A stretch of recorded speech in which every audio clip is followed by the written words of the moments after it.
Hello mga ka-planters, tingnan nyo. Today is April 25. Tingnan nyo yung tinanim ko. Oh, kahapon lang to pero tumubo na. Ang galing naman. Successful yung germination ko. Oh, wow. Galing. Ang ganda talaga ng mga seeds dito sa Taiwan. Tingnan nyo. Talagang 100% ang success ng itinanim kong cherry radish. Everyday po is update ko kayo kung ano nangyari sa aking tanim.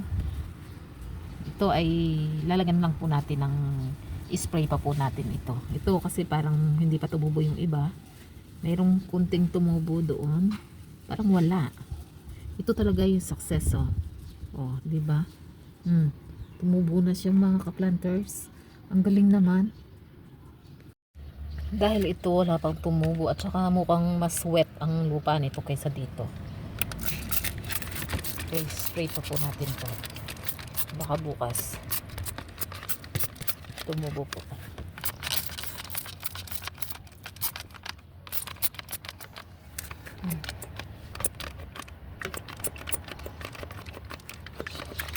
Ayan.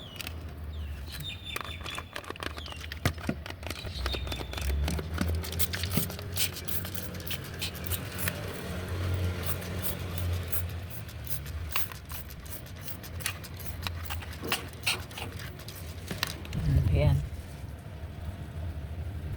Tomorrow po i-update ko na naman po kayo mga ka-planters. Natutuwa ako dito sobra. Hello, good morning mga ka-planters. Check natin yung ating germinate nung isang araw. Tingnan nyo. Pang third day ngayon yan. Oh, diba? Success. Success na success yung aking tinanim na cherry radish. Oh, talagang tumubo sila. 100% yung pagtubo. Oh, tingnan yung mga ka-planters. Oh, diba?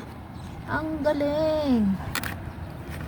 Talagang meron pala akong green thumb din sinasabi. May talent pala ako sa pagtatanim.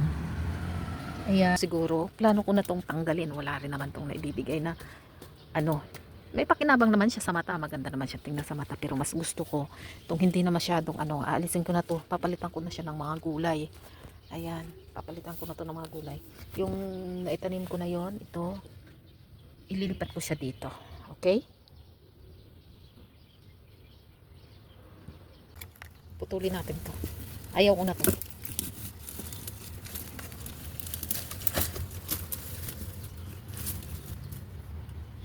Alisin ko na to. Garoy. Ito yung cellphone ko.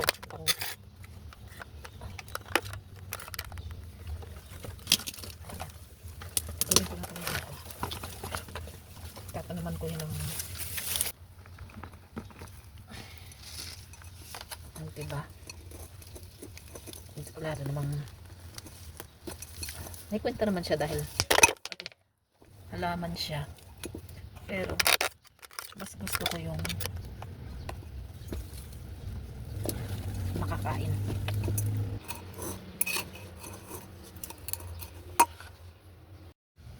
Ayun mga ka-planters, napagdesisyonan ko na yung lupa kung ito dagdag ko na lang siya dito.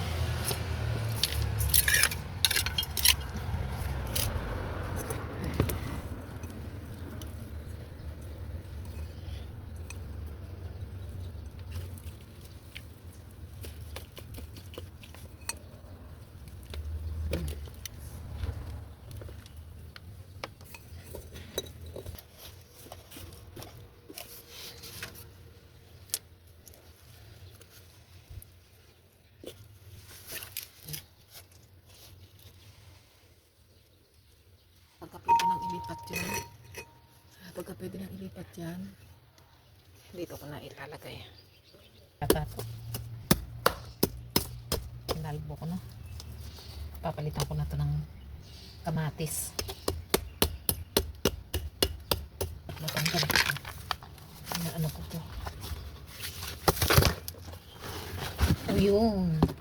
Oh, tingnan. Pero sa Mindanao nako. Ay sa Pampanga halos lahat binibili. Kaya hindi nakakaipon. Puro lahat sa pagkain na pupunta. Tingnan nyo. Oh, ang laki ng tanggal kong puno. Oh, biro niya.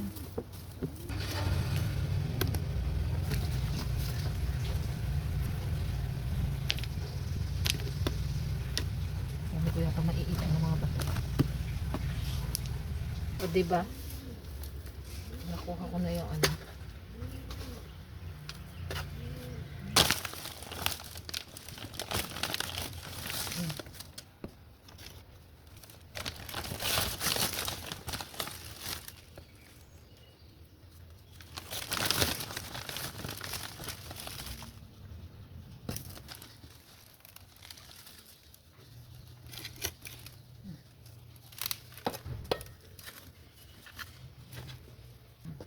Pwede na yun.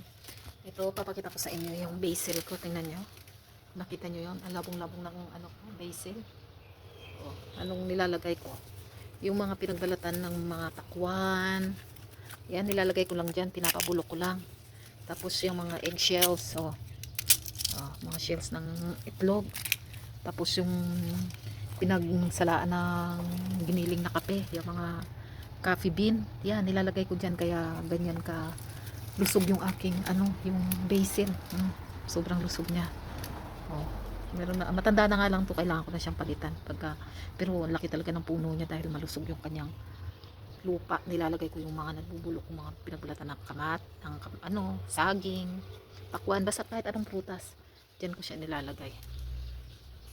Ayan, naka-prepare na, ready na to. Ayan, linisin natin itong pinag-anah natin. Lagay natin sa plastic garbage.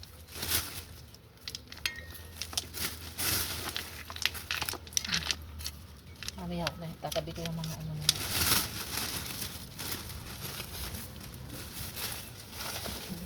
yung marbles ko. Pinagtatanggal ko kanina doon. Tinanggalin niya. May bayabas.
Ito lalagyan ko ulit ng lupa sa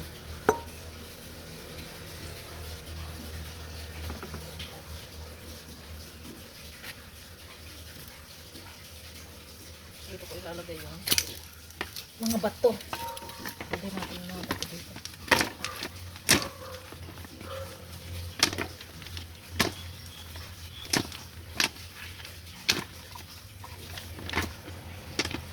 Baka darating yung panahon kailangan natin ito.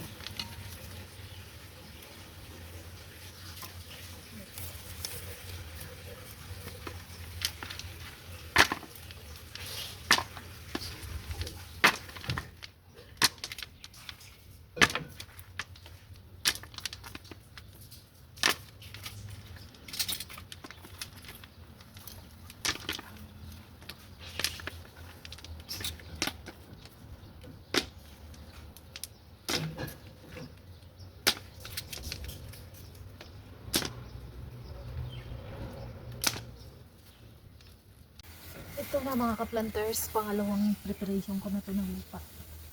Ito. Ito yung update ko ngayon. Ayan. Preparation ko na ito ng lupa.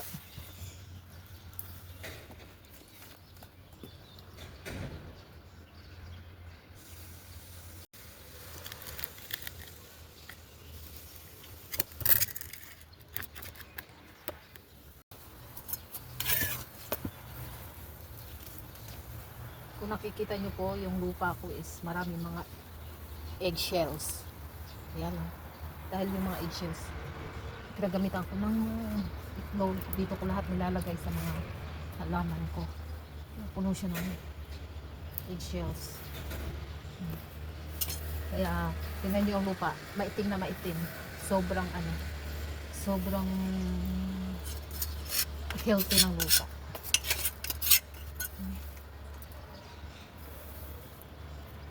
Ayan.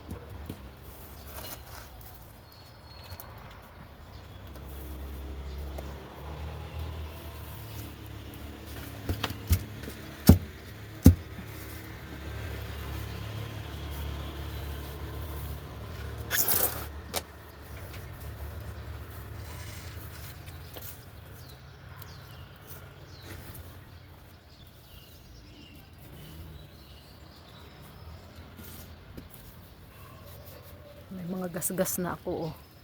Ewan ko saan ko nakuha yun.